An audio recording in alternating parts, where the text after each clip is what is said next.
bahasa Indonesianya kunduran truk?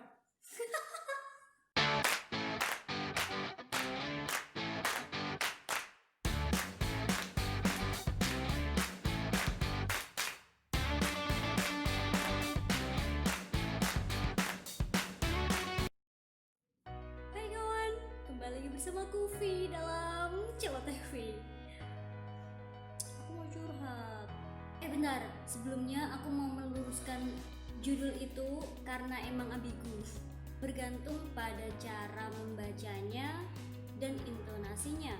Akademisi bahasa tidak sama dengan penerjemah, tidak sama dengan. Ya kan, aku sering banget kan ditanya, kamu ambil kuliah jurusan apa sih, Vim? Terus aku jawab, pendidikan bahasa dan sastra Indonesia. Dan si kampret yang biasanya teman di kampung itu pasti langsung tanya, apa bahasa Indonesia nih kunduran truk? Please, aku akademisi bahasa Indonesia. Mata kuliah di kelas kami membedah tentang morfem, kata, frasa, klausa, kalimat, dan wacana dalam bahasa Indonesia. Kita mempelajari fonologi, morfologi, semantik, sintaksis dalam bahasa Indonesia. Kami sama sekali tidak mempelajari tentang terjemahan. Kami tidak pernah translating. Hubungan terjauh topik kami dengan bahasa lain adalah penyerapan kata, bukan menerjemahkan.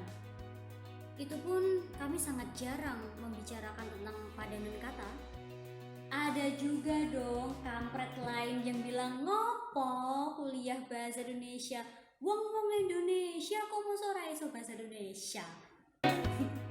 Dikiranya mempelajari bahasa Indonesia itu nggak rumit kali. Kita harus membedah asal usul kata itu dari morfemnya loh. Kita harus tahu perbedaan morf, alomorf, morfem, dan kata. Kita harus tahu proses morfologi, proses morfofonemik, perubahan, penambahan, pengurangan morfem. Kita harus tahu makna dan fungsi afiks, bagaimana cara reduplikasi yang benar, dan ini baru morfologi. Kalau udah masuk sintaksis, mungkin kalian familiar seperti pola kalimat SPOK. Ya, pernah dengar kan?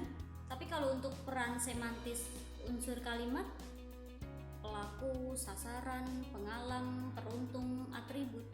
What are those things?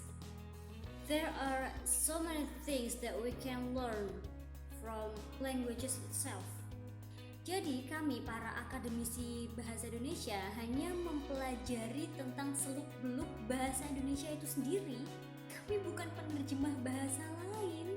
So please stop asking stupid question yang mostly kalian hanya mengetes kemahiran berbahasa Indonesia kami dengan terjemahan. Yang paling bikin pusing tahu nggak apa? Ketika kalian menuntut jawaban atas pertanyaan yang tadi, apa bahasa Indonesianya kunduran truk? Well, kalau kalian emang bener-bener pengen tahu apa bahasa Indonesianya itu, ya coba kita bikin kata berdasarkan rumus-rumus morfologi, oke? So, keadaan kunduran itu kan keadaan yang tiba-tiba dan lebih ke kata kerja pasif, ya kan? Jadi seharusnya pakai afiks ter. Oke, tapi kalau cuma termundur tuh kayaknya kurang. Kita butuh sufiks. Sufiks apa yang paling tepat untuk melengkapi kata itu ya? I. Sufiks i tepat karena salah satu makna atau fungsinya itu menyatakan makna kausatif. Kata kausatif adalah kata kerja yang digunakan untuk menunjukkan subjek tidak bertanggung jawab secara langsung terhadap aksi yang terjadi. Tapi kenapa gak sinkron ya? Kunduran truk itu kan kata kerja pasif. Kalau pakai i, truknya udah tersebut, jadi dia tanggung jawab. Tapi sufiks i kadang juga bisa sejajar dengan sufiks kan. Jadi ya bisa sih.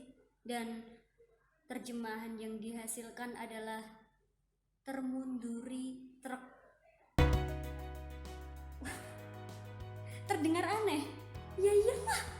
Secara morfologi kita bisa aja bikin kata baru melalui rumus afiksasi dan proses morfofonemik, ya kan? Tapi bahasa itu butuh dua aspek. Selain arbitrer, dia juga harus konvensional. Maka dari itu loh kawan, jangan berharap pada terjemahan kasar, karena itu selalu mengecewakan. Anyway, ini Tagar cuma curhat, tapi kenapa bahasanya jadi serius kayak gini ya? Ya udahlah, gitu aja. Salam menuju tas lalu. Vi, berhenti berceloteh.